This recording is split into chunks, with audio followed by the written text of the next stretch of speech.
Hey guys, I hope you're having a great day today and I hope you're ready for what we're going to read today. Before we get into the episode, thank you for the comments on the video about Chia. Chloe and I sat and we read the comments and it did make us feel better and I really appreciate that, guys. We woke up and we sat on the bed with Jin and Nez and we read the comments. I couldn't believe the response to that video. It was so heartwarming and so beautiful. And yeah, I'm ready to read some fun and also concerning stuff today. So let's get into it. The first one that we're going to read says, am I the gay hole for refusing to stop using my embarrassing lunchbox at work? I, 28 male, bring my lunch to work every day in a bright blue Pokemon lunchbox. I've had it for years and I don't think much about it. It's the perfect size, keeps my food cold, and honestly, it's kind of fun. Recently, a new co-worker, Matt, 35 male, started making comments about it. At first, it was only joking around, stuff like, nice lunchbox, dude, my kid has the same one. Whatever, I laughed it off. But then he kept on bringing it up, saying that it was unprofessional and that I should grow up and get a real lunch bag. I told him that I didn't see the issue. It's literally just a lunchbox. But last week he took it further, telling me in front of our co-workers that it was weird for a grown man to be carrying around kid stuff, and I told him he should worry less about my lunchbox and more about his own life. Now he's been acting cold towards me, and a couple of co-workers said that I was being too harsh, that he was only messing around, but I don't see why I should change something harmless just because one guy thinks it's weird. Am I the a-hole? No, not the a-hole. Like this comment says, no, you do you. Matt has issues. And the top comment says, super weird that he feels the need to control a co-worker's lunchbox choice. Sounds like he needs a different hobby, not the a-hole. The comment below that says, my husband has a Hello Kitty lunchbox that I bought him as a joke. He brings it to work proudly every day, and anybody who gives him crap, he laughs at it. He works for the Navy building their submarine, so definitely has some masculine men there, and 90% of them don't give a damn. Yeah, imagine caring.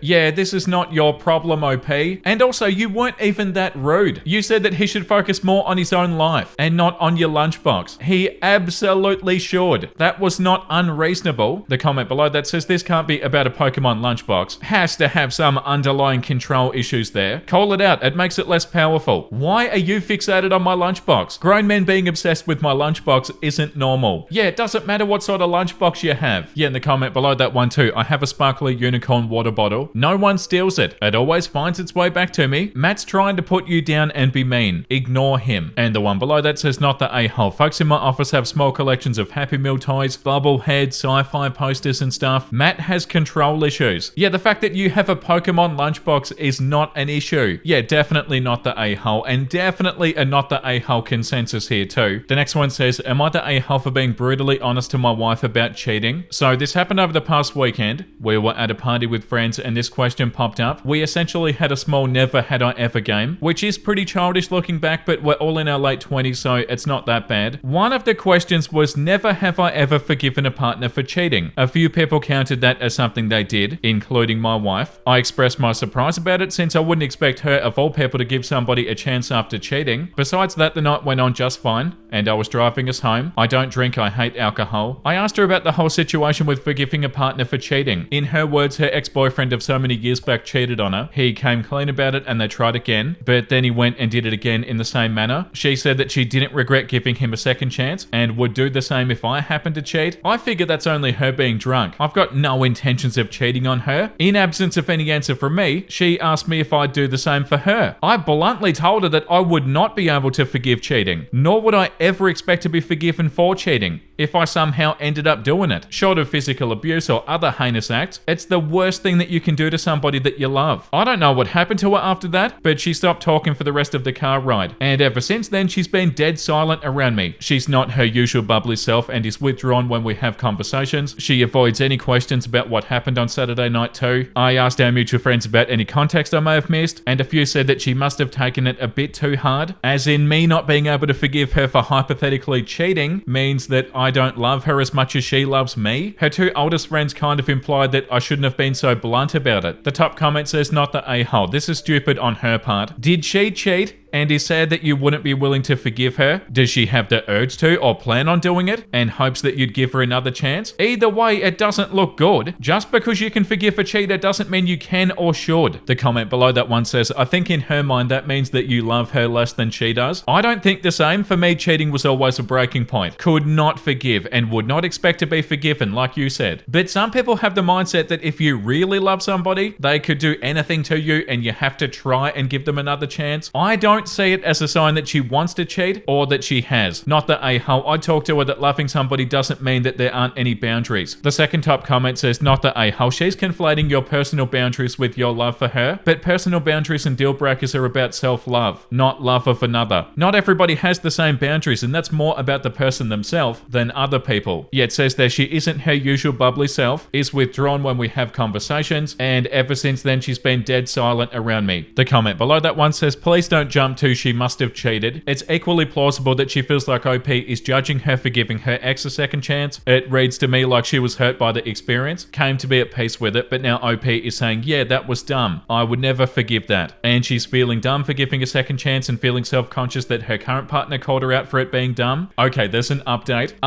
I'd have to say that about 90% of the comments immediately went to her being a cheat or planning on cheating with some handsome doctor. That's not what's happening here. I pressed the issue when I got home last night and she finally cracked. She said that she felt like I thought less of her for choosing to give her ex one more chance and felt hurt to hear me speak about ending our marriage so frankly. Obviously, I didn't mean to hurt her with what I thought would be a meaningless hypothetical. I explained that I valued our relationship too much to cheat on her, which is what I meant by my answer. We had a much longer chat about why she felt so down, and I think we got to the crux of the matter. She confessed to still having fears of me having an affair like he did and losing the relationship. In short, she feels like she hasn't actually processed the cheating from her old relationship. Her ex was her first relationship, so having him cheat on her clearly messed up her self-confidence. She said that she felt anxious during the first year or so of our relationship because of some of the female friends that I had and who were still in my life. Her ex cheated with one of his friends both times. She came clean about checking my phone for any secret chats or apps during our entire relationship.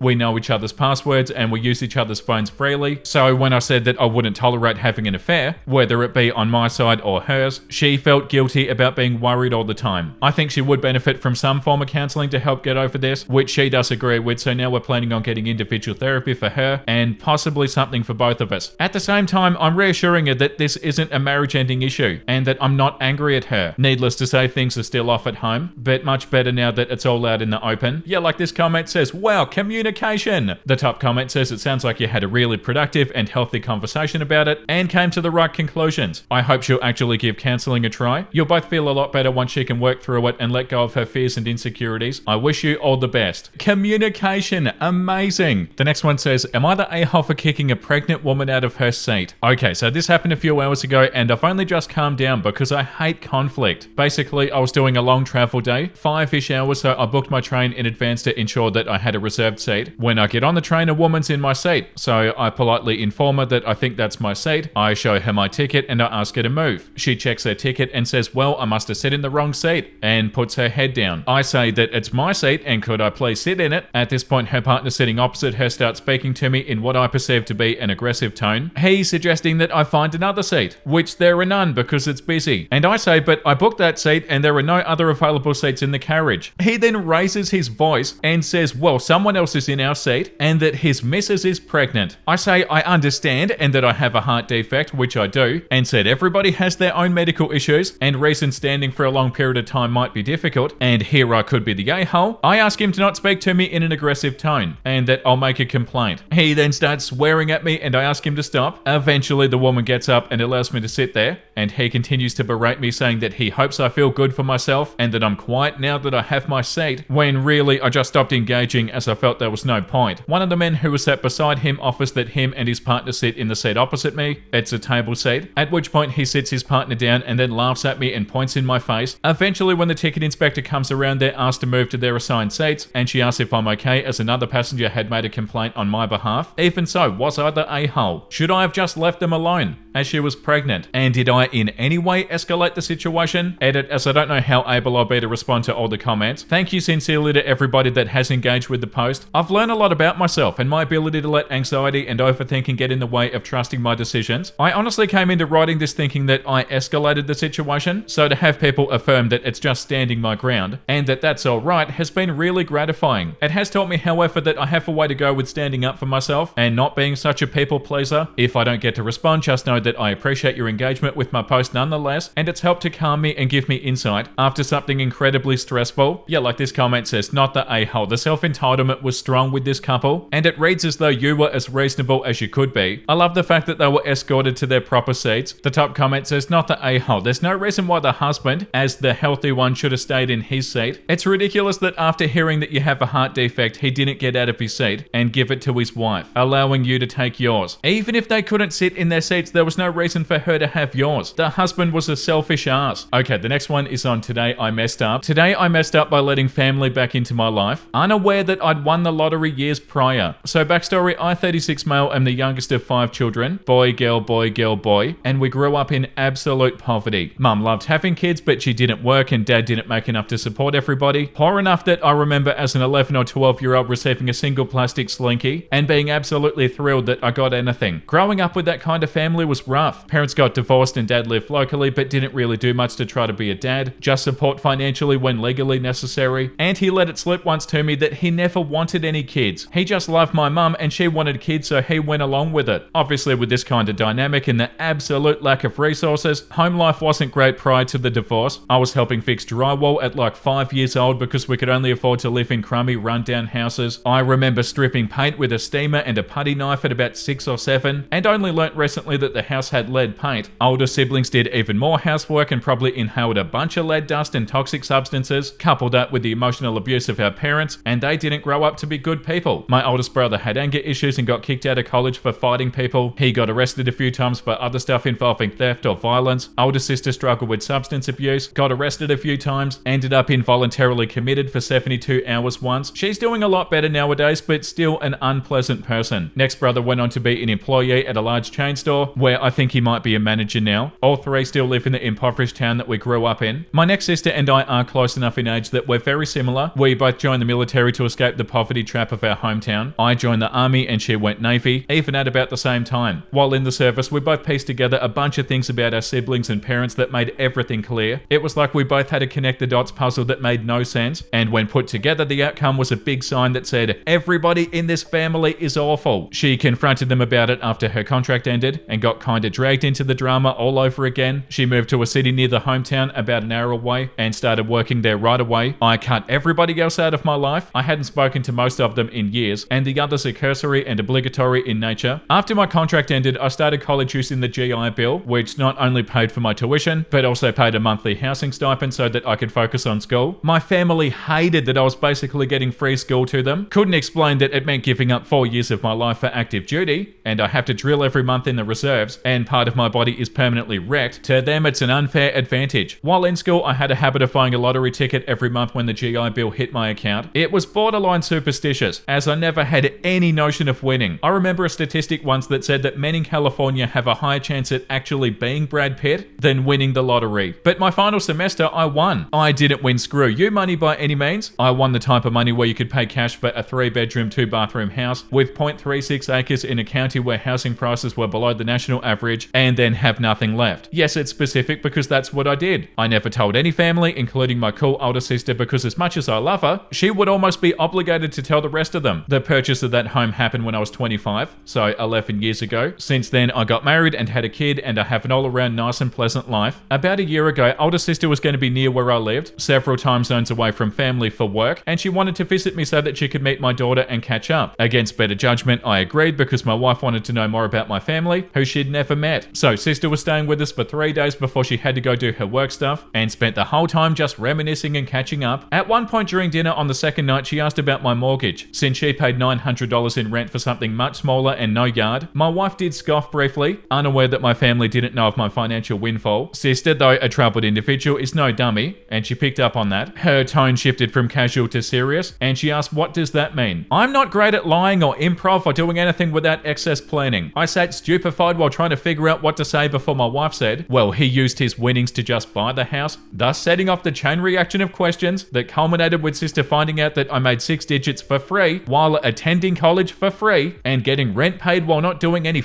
work, she was absolutely livid and she left for a hotel. About 2 hours later, the phone calls began from every other family member, accusing me of cutting them off so that I wouldn't have to share this gift from God. The sister I got along with even got angry at me for keeping it a secret, but she understood that it would have put her in a bad position of lying to family. My phone, email, and even the phone of my wife began blowing up for the next week while family tried to get money from me, not understanding that there wasn't any left. They kept saying that they're about to file for bankruptcy because of debt, and I could save the family, but I'm just being selfish. After a week, lawyers got involved because my family started threatening to sue me for damages for everything wrong in our family. They eventually did file. Every single thing that could even remotely justify going to small claims court or a full lawsuit was brought up. They even added up an estimated amount of gas money that I borrowed since I started driving at 16, with verbal agreements to pay you back later, taking into account inflation and current gas prices. Everything together, they asked for what would have been just short of buying another house in cash. I'm able to post this now because I was able to get about 90% of it dropped for being absolutely ridiculous and showing that a lot of their claims occurred during a time when I had no contact with them. Thank you, phone and email records. The remaining 10% of what they wanted was stuff that happened when I was 17 or 18, like denting one of their cars or injuring them when I threw an empty beer bottle during a fight and leaving a permanent scar where the glass cut them. After lawyer and court fees plus paying damages, I lost a bit more than $10,000 to the family. The stress that came from the legal battle affected me at work, and when it got out that I was being sued by family after winning a lottery, all of my co-workers began asking for help financially. It got bad enough, people coming to my home at night, that I had to request a transfer to a different branch where nobody knew me. Now I'm having to sell the home that I bought when my daughter was growing up in and move to a more expensive city where the other branch is. All because I let my family back into my life. Yeah, that's so bad. The top comment says, since your wife wanted to know more about your family, was that sufficient for her? OP said, yeah, she fully understands why I kept them out of my life and is now helping to keep the familial border wall in top shape. The second top comment says, what the hell? So when your co-workers found out what awful crap happened to you, they began doing the same? And OP said they didn't get the whole story. Basically, the boss confronted me because of my performance and attitude. I told him family is suing me because they found out that I won the lottery a long time ago. I didn't think that he needed backstory, so I didn't tell him my sob story of a childhood. Either somebody overheard that and began gossiping, or the boss told people himself. But all that anybody bothered hearing from the rumor was, yeah, he won the lottery, so now his family wants some of it. The comment below that says, geez, this was awful to read. Yeah, like that other Today I Messed Up one that we read the other day about the gambling addiction. This one was bad too. Like, oh, this is getting worse, and it keeps on getting worse and worse and worse. The comment above that one says, never ever speak to a single member of your family again. Here's to a better life miles away from those scumbags. The next two that we're going to read are from AmITheDevil. Am I the a-hole for breaking up with my girlfriend over 4-leaf clovers? Throwaway account because my now ex knows of my main account. Some background. I, female 21, and my now ex-girlfriend, female 22, had been together for 2 years. And last spring, we decided to go on a 4-leaf clover hunting date. She didn't find any, but I found 3 of them. Ever since I was young, I've had special luck with finding them. I have a collection of them, actually. I find them without even looking. And my ex has also been searching for 4-leaf clovers since she was young. She never found one, ever. So naturally, I brag about it. It's always been like a fun little playful thing between us. I'm just luckier than her, I guess. Anyway, to yesterday, the problem. We went on our 4-leaf clover date again. Within the first 10 minutes, she finds her first ever 4-leaf clover. I'm happy for her, but I'm also upset because I wanted to have been the one who found the first one. It's my thing. We keep looking for another 10 minutes and I find one, so I hate life a little less. I found another. She's cheering for me and we move on, looking at different clover patches. This is where everything goes to actual hell for me. I hear her yell excitedly and I think she just found another one. I tell her cool and I move on. She runs up to me and shows me a 6-leaf clover. I just stare at her.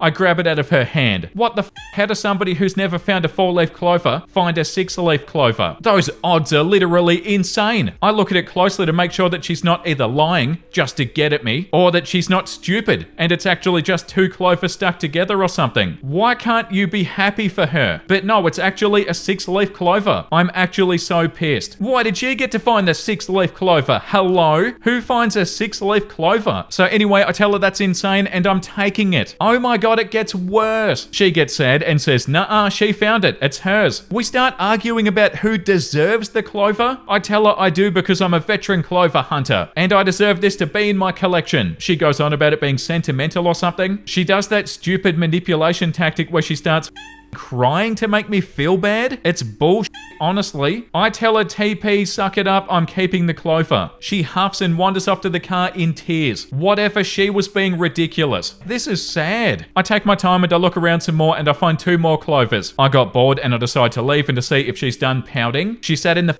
back seats with her arms crossed. I tell her to stop being dramatic and get into the front seat. She snaps. She starts screaming, calling me all sorts of nasty names. She said that I'm manipulative, controlling, and all kinds of other BS. I have never in my entire life been called any of these words, so I'm not sure where she got it from. This is unbelievable. I just looked at her while she screamed and hit the back of my seat. She finished screaming like an idiot and I let a few minutes of silence go by. She asked me if I was going to say anything. I shrugged at her because, like, what does she want from me? She told me to go and myself and to take her home. I shrugged again and I pulled out with her in the back seat. She lives a decent drive from the park where we went clover picking, so the car ride was tense and awkward. She would randomly sniffle and it started to get on my nerves, but I didn't say anything because I didn't want to hear her bitch anymore. About 15 minutes into our ride, I decided I couldn't have this anymore. This isn't the first time this has happened. She is so selfish and she never lets me have anything to myself. How the hell are they selfish? And never listens to my side of things. She always does this type of crying crap and then she just wants me to be nice to her, which I am. No, you're not. I don't know. So anyway, we're 15 minutes into the ride and I speak up and tell her that I think we need to break up. She lets out a noise like scoffing at me and I didn't like that, so I decided to give it to her. I told her how I think she should have given me the clover because it was the right thing to do. How was that the right thing to do? And she's incredibly selfish for not wanting to give it up and see me happy. Oh my God. No self-awareness. She stayed silent until we got to her house. As she was getting out of the car, she told me that I'm the biggest a-hole that she's ever encountered and she can't believe that she let herself love me, blah, blah, blah. I'm not an a-hole. I don't think I am. I told my friend about this and he thinks we're both a-holes. So I don't know. I need more opinions. Link to a picture of the 6-leaf clover so you know that I'm not BSing. The top comment says you need to do some personal work, like with a therapist, to figure out why your identity is so tied up with this clover thing. The bottom line, you the a-hole. You took her clover. She deserved the clover. She found it. It's hers. Give it back to her. I can't comment on how she behaved because I don't trust your interpretation of your description. You describe her with a lot of contempt. Not cool. The comment below that says you the a-hole. You did her a favor by breaking up with her. 1,000,000%. The comment below that comment says number 1, it was her clover. She found it for f***'s sake. Number 2, you might actually be insane. Number 3, stay single. Nobody deserves your bullshit.